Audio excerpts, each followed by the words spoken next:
So, yeah, I mean, I had a lot, as I say, I mean, I had a lot of people saying, you know, you need to sort of sort your shit out, and I was smoking mad amounts at this point, still.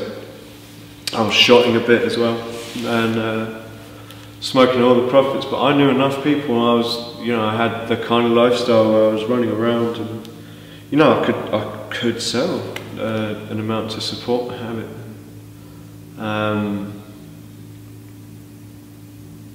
So, as I say, so I was getting some relatively regular auditory hallucinations, which basically when you hear it's when you hear things and not when you see things. But I don't really see things very much. It's just I saw a couple of things, but nothing sort of tangible, nothing really figurative. Just a few kind of just kind of flashes of colour and stuff. It was bizarre, but not very much. I mean, that came slightly later. But I was hearing a lot of what I heard was something called, really similar to something called an orchestral hit, which is basically when, like a whole orchestra, you get it at the end of like long pieces of music where just every instrument just goes like dun. I was getting this really loud, especially when I was in bed, like trying to sleep and stuff. And that was kind of weird, you know. And it started to freak me out a bit, and I was already at this point I was completely paranoid, and I had a lot of people telling me to slow down. And, you know, it all seemed like people were conspiring, and, you know, a lot of people talking about me and behind my back and stuff. So I was completely, like, socially and emotionally paranoid. It was bizarre. Anyway, so I kind of figured at this point, like, you know, my shit's going wrong. I know a couple of people it had gone wrong for, and I was just like, well, Full-Bon's probably next. Like, it started to make sense. And so I just kind of just came to a decision where it was just like, do you know what, fuck it. So I got an ounce of some fucking cron weed. Just cron, ridiculous. It was expensive as well. And then a bottle of vodka, and proceeded to just like bash out, just listen to music and stuff. It's just like really loud, inappropriately loud, quite a lot. And I wasn't sleeping at this point. I was just running around. I was running around town, tagging everything, and seeing everybody. If anyone was going out, I was there. It was just kind of like, is anyone in town? I was like, fuck yeah, I'll be in town. I'll be in town in like 2 minutes. I'll fucking run there.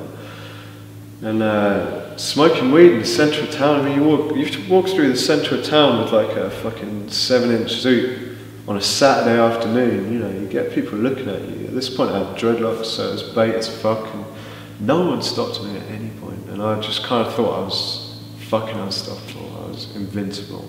There's no way anyone's going to possibly slow me down. I'm not going to get arrested because, you know, I'm too important to get arrested. As I say, I wasn't sleeping, and that stuff will fuck with your head anyway. So I was kind of rushing around, and I started getting some crazy thoughts. And you know, probably it's an incredibly common thing. It's something called delusions of grandeur, and if grandeur basically means importance, I mean, I had, you know, the highest of the high delusions of grandeur.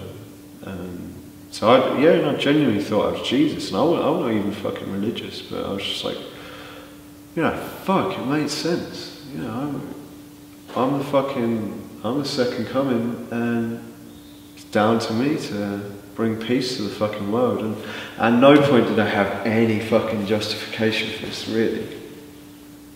Even in my own. There's a lot of pressure on if you're going to bring peace to the world, and I had no plan, I had no clue how I was going to go about doing this, but it just felt fucking fantastic. Just kind of like, alright, I've just got to, you know, not get arrested, and I'm going to sort the entire world out. And I was, you know, Gordon Brown was in power, and we had an election coming up, and I was just like, shit, I could get fucking elected if I put the effort in. Anyway, so I've been running around, and yeah, I hadn't slept for somewhere incredibly close, possibly even slightly over to, I hadn't slept for 72 hours. I'd smoked the entirety of an ounce to myself, not one puff to anyone else, and drank a litre bottle of vodka and a few beers as well, and yeah, so eventually I just fucking passed out. I passed out in my bed, and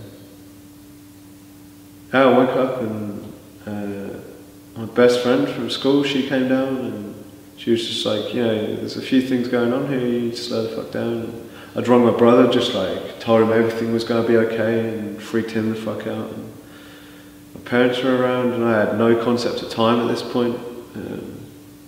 I remember it was the 23rd of March 2010, and I got, yeah, so I woke up, and yeah, there were 3 doctors in my house.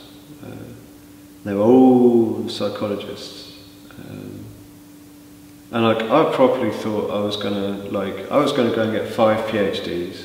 And just like, fuck it, I was going to do this in my spare time while I was saving the world, you know what I mean?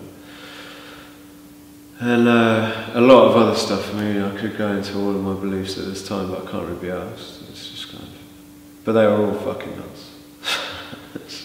So I sat in front of a committee of 3 doctors just in our living room and just explained some of my beliefs and my belief systems and the stuff that I thought about myself and thought about the world and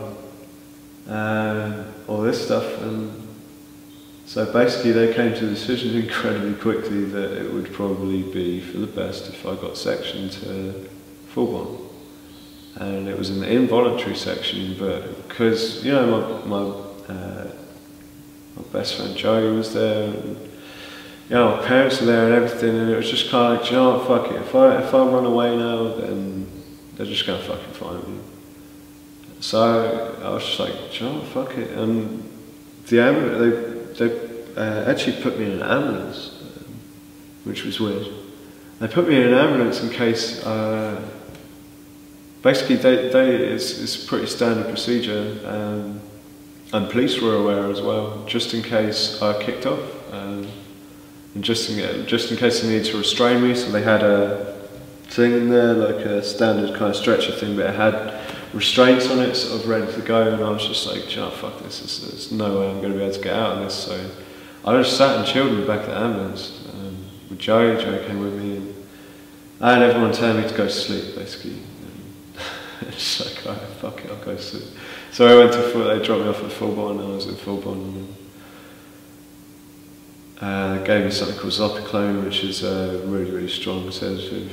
It's like a sleeping tablet, and then yeah, next day I woke up and I was just like, do you know what, fuck this. Like, slowly started to realise what had happened, so I jumped the fence, and yeah, basically if so at this point, I mean, the fence is tiny, but I climbed up on the smoking shelter and jumped the fence. I was just like, fuck you, I'm getting out of here. I know where my house is, so I'm going to go there. And all of the fucking staff came after me, basically. So I saw them all coming, and I was just like, oh, fuck it, just sat down, and then police got called, so basically, like, because it's an escaped mental patient, like, they go whole hog, like, they had no fucking idea how far I was going to go, so they had a police helicopter out, and then I saw 3 police cars, and they waited for me to go to the toilet. And as soon as I opened the door, there was a dude with a riot shield, a clear plastic riot shield about this big, just in case I like tried to spark it, basically. So I literally just turned around straight away, just put my hands behind my head, and I was like, you know, fuck it. So he handcuffed me, and then the head doctor at full-born came and told me, like, what's going to happen now is you're going to be moved to a secure unit. So I got moved to a secure unit in Peterborough. And it's something called a PQ unit, which is PICU, which means a popular intensive care unit. And an intensive care unit in a mental hospital is it's basically a long corridor. We had a living room, we had individual rooms. I'll never forget the smell of the place. It was bizarre. I mean, it wasn't a bad smell, but it was individual to that one place. And to stop you from being manic and to try and stop you from being crazy, they basically remove as much stimulus as possible. So really sort of pastel-coloured walls, very little furniture and stuff. You know, you've got the basic necessities. You know, there's no sort of trinkets and stuff. You're not allowed shoelaces. You're not allowed a toilet seat. That sucked. Actually. You're not allowed to. I was a smoker at the time as well, so you had set smoking breaks and set eating breaks, and they put you into a routine because obviously when I was completely manic and running around,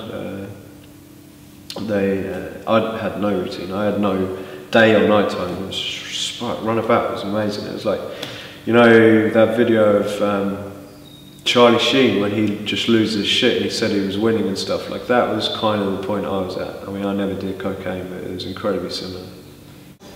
So yeah, I mean, basically a section order is one of the most powerful documents in the world. Like, it doesn't, you can't do anything. And you're under power of the hospital and the doctors that are watching over you, and then your parents as well. So your legal guardians or your next of kin. And yeah, it was heavy. It was fucking heavy. I was in the peak unit for my 21st birthday. I was supposed to be going to Amsterdam with like 3 of my mates, and they all went anyway. So that fucking stung. And yeah, I was there for 28 days. Eventually, what they wait for, because I believed a lot of shit. And I believed, when I got section, I genuinely believed, you know, like, I'd be like fucking front page of the Guardian, just like, yeah, this dude, this legend gets fucking sectioned, like, this is ridiculous. Because I seriously didn't think I was that crazy. And at a lot of points I didn't think I was crazy at all. So what they wait for before you can be moved out of the secure unit is just insight into your own mental condition and understanding of the point that you were at and the point that you are at. That's the first step in recovery, basically, when you realise that you've been doing some crazy shit and you've believed some crazy shit and you understand that those things aren't true. That's what they wait for. And I started to sort of see this and see through this and understand that, you know, I wasn't Jesus and I wasn't as important as I might have believed and whatever. And then I got moved back to Fulbourn and I was an outpatient for about 2 months, and then had intensive therapy for 18 months afterwards as well. And incredibly quickly, within about 2 months, yeah, I sunk right back into a depression. Really, really heavy, because they experiment with what medication to put you on. Because I was diagnosed bipolar at this point. I was diagnosed bipolar after, because the Section 28 is a 28-day order. So from the 23rd of March to actually the day after my birthday, I was under a Section 28, and now it's a voluntary section at Fulbourn. I was diagnosed bipolar, I started on medication. I was on an incredibly heavy antipsychotic for a long time. Antidepressants, various things. But then, yeah, I was on 9 different medications until they found the one that I'm on now. And yeah, slowly but surely, after 18 months intensive therapy, and you know, getting better and taking care of myself and stuff, you know, I became stable, and I've been stable for probably around 4 years now. And the cannabis as well, it took me a year to quit the weed. But the thing was, weed didn't interact well with any of they call it, like, psychological medications are called psychotropics, and weed is psychedelic, essentially. I mean, it's not the same as acid, but it is a psychedelic. And they didn't interact well. So I was having a shit time on weed. I didn't even enjoy weed, and I found it incredibly difficult to accept, and I found it really difficult to quit weed. It took me about a year, but I quit 100%. And in all seriousness, I mean, as soon as I quit the weed, like, I started actually properly recovering. I was in group therapy for social anxiety and stuff. But I mean, like the thing about weed is, like, you know, it happened to me because of a predisposition to a condition, and it does increase your likelihood of psychosis. It does. It needs to be legalized, like, straight off. But for me, I had to accept it wasn't going to work, and yeah, that's how I got to where I am, I suppose. Say quickly, how do you feel now about weed? Well, I know it's not going to work for me. I will never smoke weed again, and that was hard to accept. But I think it can fuck people. It can destroy people, and one thing is it can make people really fucking boring as well, potentially, actually. But I do think it needs to be legalised. I think it's very, very important to decriminalise and legalise weed. And then put all the effort and stuff that they're putting into enforcing the law against weed into fucking helping people. Because most people who end up having trouble with weed smoke a shitload of weed because they're having a shit time. So. Yeah, that's basically where I'm at with weed. Good. I feel like you've said everything you want to say. Yeah. Yeah. I think that's about it. That's really good. Thank you. Wicked. Right.